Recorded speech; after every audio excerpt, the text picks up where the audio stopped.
கூலிப்படையில இருக்கவங்க கூட இந்த மாதிரி ஒரு கொடூர தாக்குதலை பண்ண மாட்டாங்க.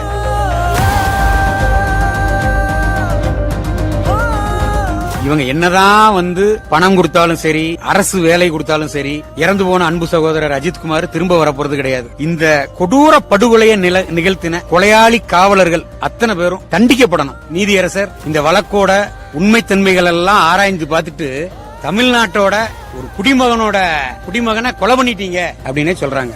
காவல்துறை தலை குனிய வேண்டிய கட்டாயம் தான். சகோதரருக்கு இந்த ஆவின் இதுல பணி ஆணைய கொடுத்திருக்காங்க. டெக்னீசியன்ங்கிற ஒரு வேலை விஷயமா மாதம் ஒரு 30,000 ரூபாய் கிடைக்கிற மாதிரி ஒரு வேலையை இப்ப கொடுத்திருக்காங்க.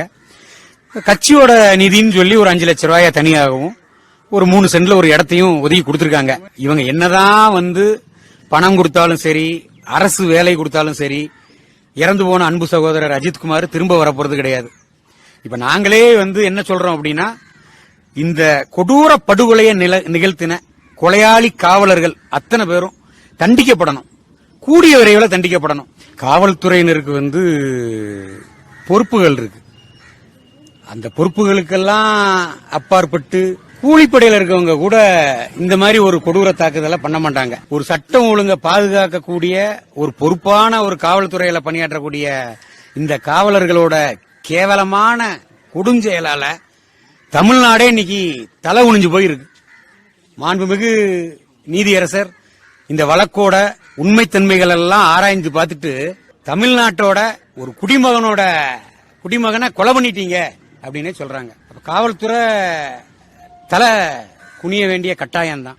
இன்னொன்னு 5 காவலர்களை இப்ப வரைக்கும் அரெஸ்ட் பண்ணிருக்காங்க. 6 பேருன்னு சொல்லப்படுது. இன்னொருத்தர் அரெஸ்ட் ஆகல. அது மட்டும் இல்லாம இப்ப வரைக்கும் சம்பந்தப்பட்ட காவல் நிலையத்தோட ஆய்வாளர் இன்னும் கைது செய்யப்படல. அதே போல டிஎஸ்பி இன்னும் கைது செய்யப்படல.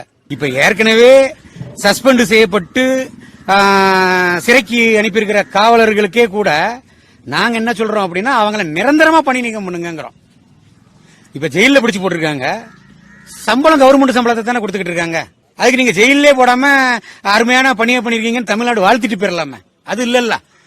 உண்மையிலே இவங்க செஞ்ச இந்த கொடூர படுகொலைக்கு உரிய நீதி கிடைக்கணும் அப்படின்னா அவங்கள இமிடியேட்டா உடனடியா நிரந்தர பணி நீக்கம் செய்யணும்.